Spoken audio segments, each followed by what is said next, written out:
Hello, welcome back to the reading of the poem of the Man God, written by Maria Valtorta, Volume 2, Chapter 199, Part 2. Jesus goes to the lepers of Siloam and Ben Hinnom, the power of Mary's word.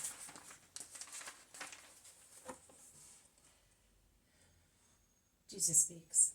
Not everybody can be John. I do not pretend that. In that case, it would be paradise on the earth.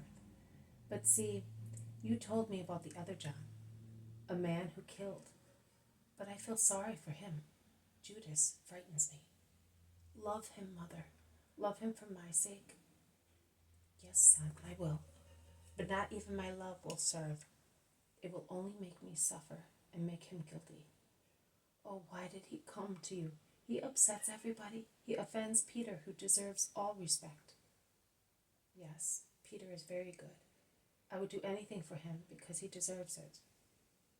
If he heard you, he would say with his good frank smile, "Ah, my Lord, that is not true."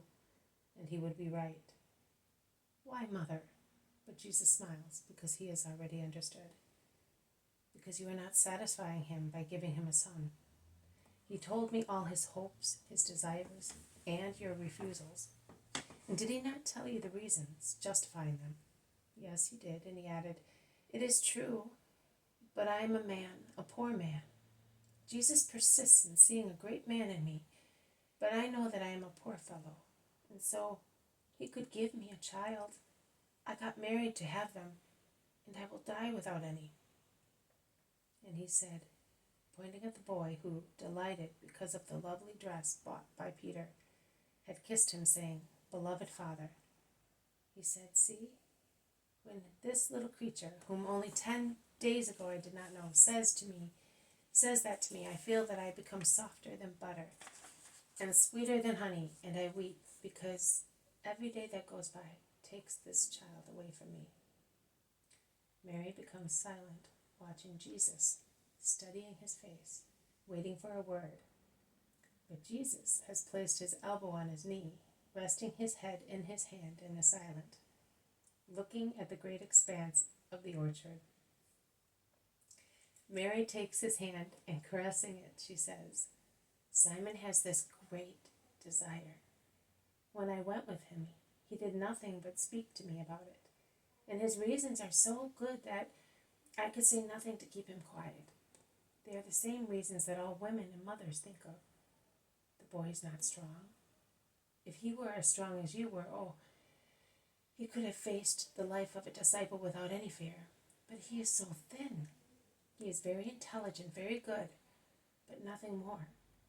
When a little dove is so delicate, you cannot throw it in the air to let it fly very early, as you do with strong ones. The shepherds are good, but they are still men. Children need women. Why do you not leave him with Simon? While you refuse him a son of his own, born of him, I understand the reason. A son is like an anchor, and Simon, who is destined to such a great task, cannot be hindered by anchors. But you must agree that he is to be the father of all the sons you will be leaving him. How can he be a father if he has had no training with a child? A father must be sweet. Simon is good, but not sweet. He is impulsive and intolerant. Only a little creature can teach him the fine art of being indulgent to whoever is weak. Consider Simon's destiny. He is your successor after all. Oh, I must say that cruel word. But for all the sorrow it causes me saying it, listen to me. I would never advise you anything unless it were good. Margium, you want to make a perfect disciple of him, but he is only a boy. You will be going before he is a man. To whom then can you give him to complete his formation better than Simon? Finally, poor Simon, you know how much trouble he has had with his mother-in-law, also because of you. And yet he has not picked up a tiny part of his past, of his freedom of a year ago, to be left in peace by his mother-in-law, whom not even you have been able to change. And his poor wife, she is longing so much to love and be loved. Her mother, her husband, a dear domineering man. affection is ever given to her without exacting too much. Poor woman, leave her the boy. Listen, son, for the time being, we will take him with us. I will come to Judea too. You will take me to one of my companions of the temple, who is almost a relative, because she is of the house of David. She lives at Bethsur. I will be pleased to see her if she is still alive. Then, when we go back to Galilee, we will give him to Porphyria. When we are near Bethsaida, Peter will take him. When we come here so far, the boy will stay with her.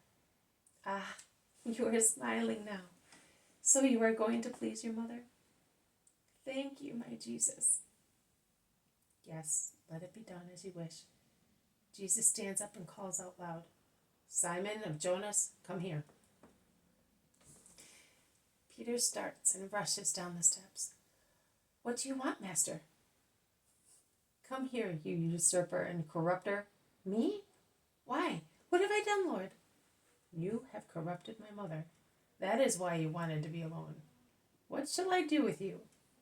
But Jesus smiles, and Peter recovers confidence. Oh, he says, you really frightened me, but now you are laughing. What do you want from me, Master? My life? I have but that, because you have taken everything. But if you want, I will give it to you. I do not want to take anything from you.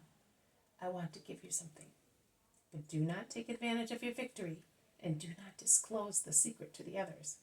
You most artful fellow, who defeats the master by means of the weapon of his mother's word.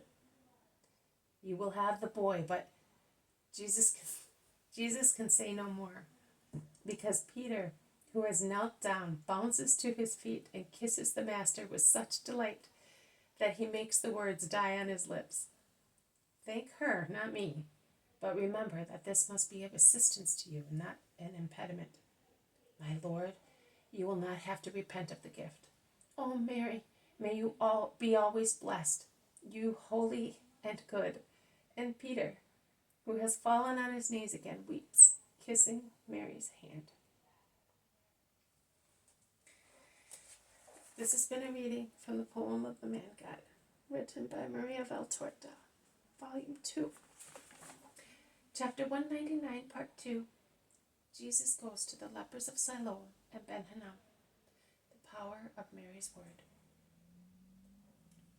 Thank you for listening. I will see you tomorrow. May God bless you, and may peace be with you.